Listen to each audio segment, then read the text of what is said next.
Hi guys, welcome to Ajit mathematics. आज हम लोग दूसरा चैप्टर पॉलिनोमियल बहुपद देखेंगे। ठीक है, पहला लेक्चर देख चुके हैं और दूसरा चैप्टर हम लोग पॉलिनोमियल बहुपद देखना है। बहुपद में होता क्या है कि बहुपद हम लोग शॉर्ट में देखेंगे क्योंकि 2 मंथ में ही हम लोग का पूरा कोर्स खत्म कर देना है। ठीक है, इसलिए पहले लिख देता हूँ। तो पी एक्स बराबर 7x² प्लस 4x माइनस 9। तो x पर पावर पॉजिटिव है तब पॉलिनोमियल कहलाएगा, और अगर जो निगेटिव रहेगा तो पॉलिनोमियल नहीं कहलाएगा। पढ़ते के इतना के बहुपद का गुणांक कोफिशिएंट कहते हैं और x के उच्चतम हाईएस्ट घात को बहुपद का घात कहते हैं। बहुपद का घात पूछा जाएगा तो समीकरण दिया हुआ रहेगा, वो पूर्णांक में होना चाहिए, है ना। तो बहुपद का घात कहते हैं। डिग्री, इंडेक्स या पावर तीनों सेम ही चीज है। लेते हैं आगे। पी एक्स बराबर 2x² plus 4x minus 2। X के उच्चतम घात पावर को बहुपद पी एक्स का घात डिग्री कहते हैं। ठीक है, तो इसमें घात पूछा जाए तो सबसे बड़ा घात कितना है? 2 है, तो यही बहुपद का घात कहलाएगा। एग्जाम्पल हम लोग लेते हैं। 3x नहीं पूछते, इस पर 3x पर पावर 1 होगा तो x का एक बहुपद घात, x का एक घात बहुपद होगा, एक घात बहुपद होगा। दूसरा example 3x² plus 7x plus 9। तो x का क्या घात होगा? 3 घात। x का 3 घात बहुपद होगा। उसी तरीका से नीचे 3y² प्लस 7y माइनस 2, इसका क्या होगा? y पर कितना घात होगा? तो y पर 2 है मैक्सिमम, तो 2 होगा बहुपद का घात। ठीक है, और ये देखना ध्यान से, स्टार देके दिया हूँ x प्लस 1/x, मतलब इसे क्या लिख सकते हैं? x प्लस x पर पावर माइनस 1। तो एक चीज जान लीजिए, ऊपर डिफिनीशन में करा है पॉजिटिव होना चाहिए घात, तो यहाँ पर क्या आ गया? निगेटिव आ गया, तो नहीं होगा। तो ये बहुपद नहीं होगा। क्यों नहीं होगा? क्योंकि दूसरा पद पर निगेटिव पावर है, निगेटिव घात है। तो और दूसरी बात देख लेते हैं, इसी पॉइंट से रिलेट है ये भी पॉइंट। ये पॉइंट क्या कहता है कि y पर पावर 3/2 प्लस y, और y में बहुपद नहीं होगा। क्यों नहीं होगा? तो क्योंकि पहले पद पर घात पूर्णांक नहीं है, तो पूर्णांक होना चाहिए। पूर्णांक कौन कौन होता है? 0 छोड़ करके 1 2 3 4 5 6 7 डॉट डॉट डॉट इस तरह का होता है। -1 -2, ये तो घात आ जाएगा, निगेटिव आ जाएगा, तो ये नहीं होगा। तो हम लोग देख रहे हैं, तो इतना नोट कर लीजिए। हम लोग थोड़ा एग्जाम्पल देख लेते हैं कि कौन बहुपद होगा और कौन बहुपद नहीं होगा।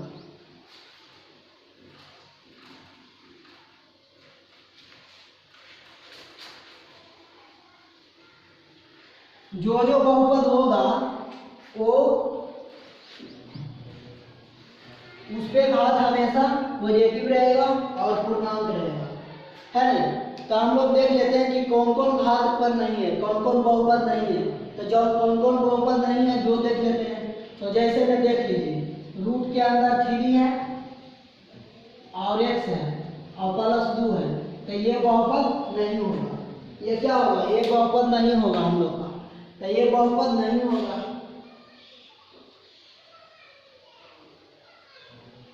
बहुपद नहीं होगा।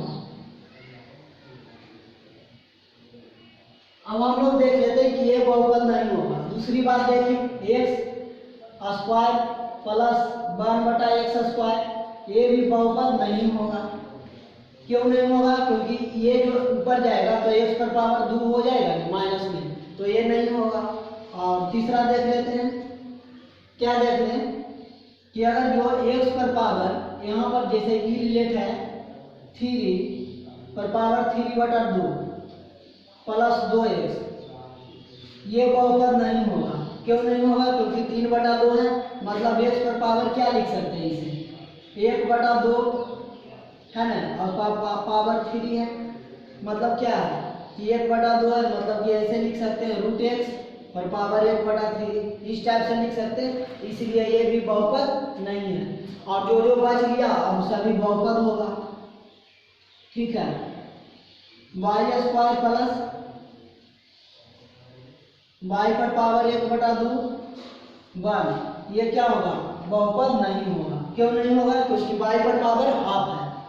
तो हम लोग देख लिए कि बहुपद a नहीं होगा, a सब टाइम बहुपद नहीं होगा। तो जो बचा हुआ है बाकी सब क्या हो जाएगा, बहुपद हो जाएगा। बहुपद से ज़्यादा हम लोग का विशेष कुछ पढ़ाना नहीं है, ठीक है। थोड़ा बहुत देखना है इसका क्या क्या होता है। बहुपद का मानक रूप, स्टैंडर्ड फॉर्म ऑफ पॉलिनोमियल।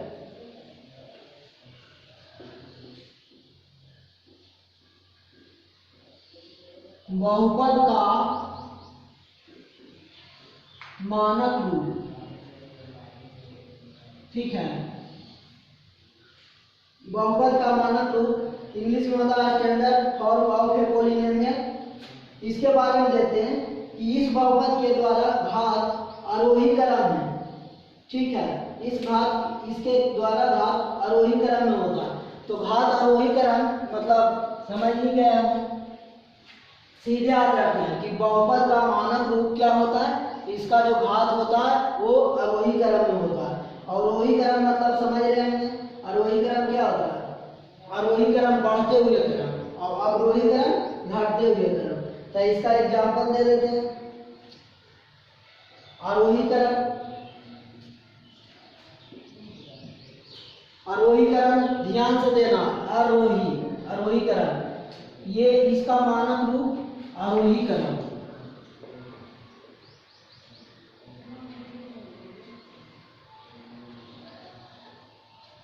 है ना। आरोही क्रम मतलब बढ़ते हुए क्रम, ठीक है। इंक्रीज करते हुए होता है। तो हम लोग देखेंगे कि इंक्रीज करते हुए होता है इसका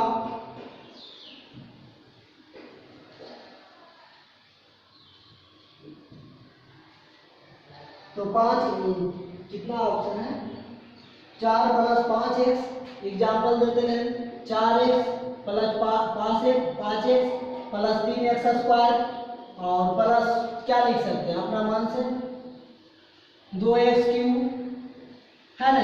ये हम लोग का हो गया बहुपद का मानक रूप, बहुपद का मानक रूप। ये बढ़ते क्रम हो गया। तब बात आता होगा कि घटते क्रम को क्या कहते हैं, है ना। तब बहुपदों का वर्गीकरण आगे पढ़ना।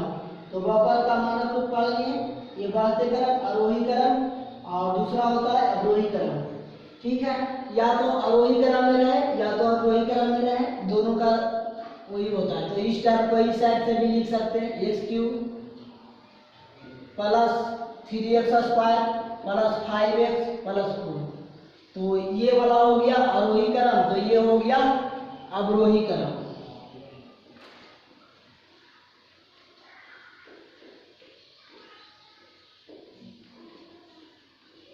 हम लोग क्या देखिए कि बहुपद का मानक रूप अवरोही क्रम में हो या आरोही क्रम में, अवरोही क्रम में हो या आरोही क्रम में, है ना। ये देख रहे हैं पावर ज्यादा कम और कम और कम। तो पावर जैसे जैसे घटते चल गया मतलब ज्यादा से कम किया तो क्या हुआ, डिक्रीज कर रहा है ना, डिक्रीज कर रहा है, ठीक है। तो ये देखिए आगे देखते हैं कि बहुपदों का वर्गीकरण, क्लासिफिकेशन ऑफ पॉलिनोमियल। बहुपदों का वर्गीकरण, तो ठीक है इसे नोट कर लीजिए।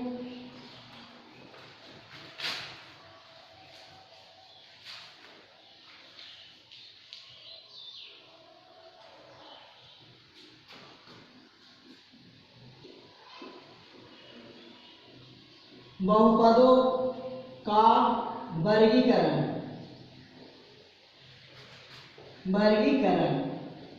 Classification of polynomial, classification of polynomial. तो डायरेक्ट हम लोग चलते हैं पहला पॉइंट पे। पहला पॉइंट होता है मोनोपोलियन, ठीक है। तो पहला हम लोग देखते हैं मोनोमियल मतलब एक पदीय बहुपद, एक पदी बहुपद, एक पदी बहुपद। एक पदी को क्या कहते हैं, मोनो मतलब होता है एक। तो मोनो मियल, ठीक है। मोनोमियल, मोनोमियल मतलब एक पदी बहुपद। एक पदी बहुपद मतलब क्या हो गया, एक पद रहेगा जिस पर, है ना, सिर्फ एक ही पद रहेगा। मोनोमियल, पोलिनोमियल, तो इस पर क्या कर सकते हैं, इसका एग्जाम्पल क्या दे सकते हैं, इसका एग्जाम्पल दे सकते हैं 4x स्क्वायर, एक हो गया। अब दूसरा 3x, 4y square, 5y cube, ये एकक है तो इसे क्या कहते हैं हम लोग, बहुपदों का वर्गीकरण में पहला पॉइंट देख रहे हैं तो पहला पॉइंट एक पदी बहुपद मतलब मोनोमियल। मोनोमियल एक पदी बहुपद हो गया, तो इसका डिफिनीशन यही हो गया कि जिसमें एकक रहेगा, ठीक है, एकक पद रहेगा, ठीक है, मात्र एक पद रहेगा, एक पद मतलब 4x स्क्वायर, ठीक है, बस यही रहेगा। 4x भी ऐसे भी दे सकते हैं। और आगे होगा क्या, द्विपदी बहुपद। दूसरा पॉइंट द्विपदी बहुपद, तो द्विपदी बहुपद को क्या कहते हैं, बाइनोमियल। मोनो हो गया ये मोनोनोमियल, तो बाइनोमियल, है ना, बाइनोमियल। तो बाइनोमियल में समझ ही गए हम, यहाँ पर एक टर्म था तो बाई में क्या होगा, दो दो टर्म होगा। जैसे मेरे बात का मतलब क्या दे सकते हैं, 4x स्क्वायर प्लस 3x दे सकते हैं, 5y क्यूब प्लस 2y दे सकते हैं, इस टाइप से। और 3x प्लस x स्क्वायर दे सकते हैं, समझिए।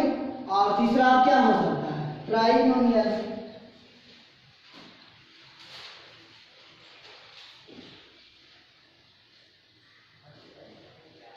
त्रिपदीय बहुपद,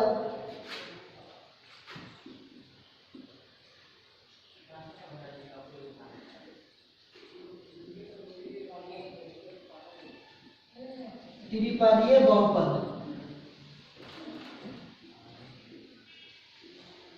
त्रिपदीय बहुपद मतलब क्या हो गया, ये दो है, एक था मोनोनोमियल, दो था बाइनोमियल, ट्राइनोमियल, क्या हो गया, 3 हो गया, मतलब 2x पर power cube plus 2x plus x, है ना। एग्जाम्पल में दूसरा ले लेते हैं, 3x पर पावर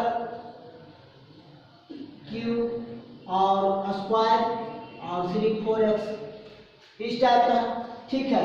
तो 1 2 3 हो लेंगे, तो हम लोग 3, फिर एक आगे है शून्य बहुपद, जीरो पोलिनोमियल, शून्य बहुपद।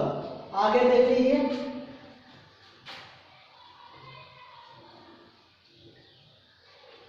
शून्य बहुपद, शून्य बहुपद को क्या बोल सकते हैं, जीरो पोलिनोमियल, ठीक है। तो शून्य बहुपद को क्या कहते हैं, ये हो गया, है ना। और क्या कर सकते हैं, मतलब पावर जिस पर जीरो उसे शून्य बहुपद कहेंगे, ठीक है। तो हम लोग देख लिए ये शून्य बहुपद देख लिए, तो आगे हम लोग क्या देख रहे हैं, हम लोग का टाइम बच गया, तो पिछले क्लास में हम लोग पढ़े थे, उससे कुछ पॉइंट देख लेते हैं, उससे कुछ क्वेश्चन देख लेते हैं, क्वेश्चन नहीं देख लेते तो क्वेश्चन देख लेते हैं इस बार, तो ठीक है, इसे नोट कर लीजिए।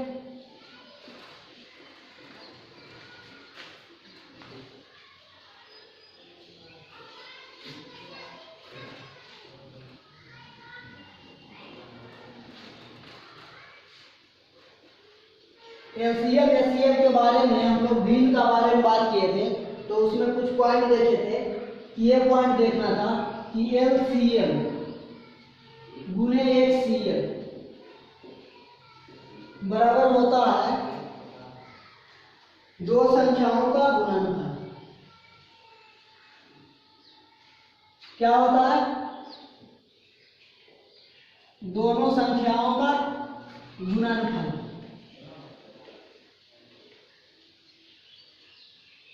हम लोग देखते हैं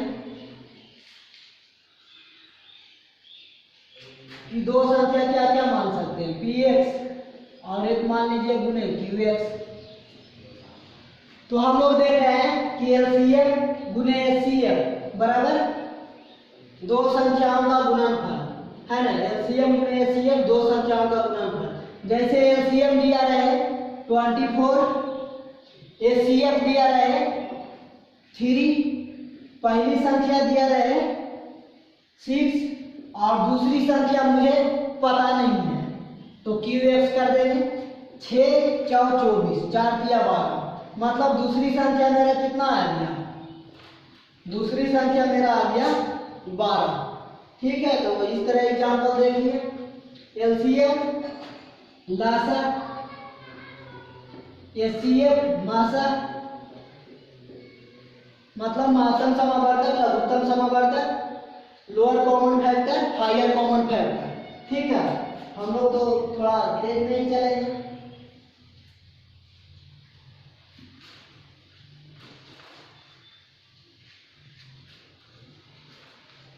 हम लोग शांत अशांत के बारे में तो देख ही लिए थे, तो उसे शांत अशांत के बारे में देख लेते हैं कि जब हम लोग का P/Q रहता था तो इसमें था 8 पर पावर 2 पर पावर n और 5 पर पावर n। तो इसमें क्या क्या रूल था कि ये नॉट इक्वल टू 0 होना चाहिए, ये तो ऊपर वाला 0 नहीं होना चाहिए। दूसरा n नॉट इक्वल टू 0 होना चाहिए, m नॉट इक्वल टू 0 होना चाहिए। तीसरी बात अब ध्यान रखना है कि इस पे ये क्या शांत के लिए, शांत के लिए कंडीशन अभी बता रहा हूँ, और जो शांत में नहीं आएगा अशांत हो जाएगा। तो 2 पर पावर 1 रहेगा है ना, 2 पर पावर 1 रहेगा और 5 पर पावर 1 रहेगा, शांत का रहेगा। इस पर पावर निगेटिव नहीं होना चाहिए, निगेटिव जब पावर हो जाएगा तो ये ऊपर चल जाएगा है ना, और दोनों ऊपर चल जाएगा तो फिर गड़बड़ हो जाएगा। और इस पर पावर हमेशा क्या होना चाहिए, n पर पावर पॉजिटिव होना चाहिए है ना, इस टाइप का। ठीक है, पॉजिटिव होना चाहिए। तो फिर ये देख लिए थे, हम लोग कुछ क्वेश्चन देख लेते हैं।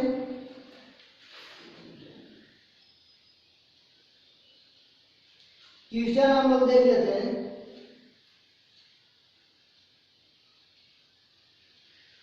√2 π/2, पहला क्वेश्चन एग्जाम्पल √2, दूसरा एग्जाम्पल π/2। ये क्या होगा, परिमेय संख्या होगा कि अपरिमेय संख्या होगा, बताइए।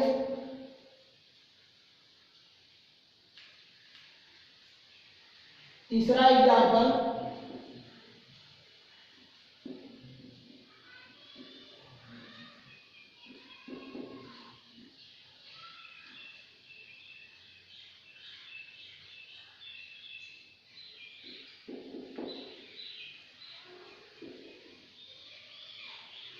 देखिए, हम लोग का ए वाला जब हम बताए थे कल कि रूट के अंदर है तो ये क्या होगा, अपरिमेय होगा, अपरिमेय होगा, इरेशनल नंबर। और ये पाई तो हम बताए थे, पाई क्या होगा, अपरिमेय नंबर है ना, अपरिमेय नंबर। तीसरा ये वाला टर्म को ध्यान से देखना है कि 2.1212211 फिर 2 1 1 1 डॉट डॉट जा रहा, मतलब ये खत्म नहीं हो रहा, तो खत्म नहीं हो रहा है तो इसका भी मान क्या होगा, अपरिमेय है ना। तो ये भी हो गया अपरिमेय संख्या, अपरिमेय संख्या, अपरिमेय संख्या। तो आगे हम लोग क्वेश्चन देखते हैं। बात नंबर 3√3, चौथा देख रहे हैं 3√3, तो ये भी हो जाएगा ऊपर वाला ही, अपरिमेय संख्या हो जाएगा। और आगे देख रहे हैं 5.2372, 5.2372, डॉट डॉट नहीं है तो ये दशमलव हटाएंगे, नीचे 4 0 आएगा तो ये पूर्णांक में आ जाएगा, तो ये क्या कहलाएगा, हम लोग का P/Q के फॉर्म में आ जाएगा, और ये हो जाएगा परिमेय संख्या, परिमेय संख्या। ठीक है। और फ्यूचर देख लेते हैं। √3/12 छठा देख लेते हैं। √3/√12 √3/√12 को सिंप्लीफाई करने का कोशिश कीजिए। तो सिंप्लीफाई कीजिएगा तो √3 और 12 को लिख सकते हैं √4 और √3। तो 4 दिया 12, तो √3 से √3 कैंसिल, तो 1/√4 बाहर निकलेगा तो 2। तो ये क्या हो गया? परिमेय संख्या है ना। और आगे 1/√3 1/√3 यह परिमेय है, तो 1/√3 यह परिमेय। दूसरी बात 3√2 ये भी यह परिमेय होगा। ठीक है, तो अब समझिए स्टेट में हम लोग का पूछा क्या था, 5 - √7 - 5 ये क्या होगा? तो अपरिमेय होगा। ठीक है, ये पूछा था, इसलिए चैप्टर हम लोग कवर कर लिए। तो ठीक है, आगे चैप्टर हम लोग देखेंगे, नेक्स्ट चैप्टर देखेंगे नेक्स्ट क्लास में। ठीक, बेस्ट ऑफ लक।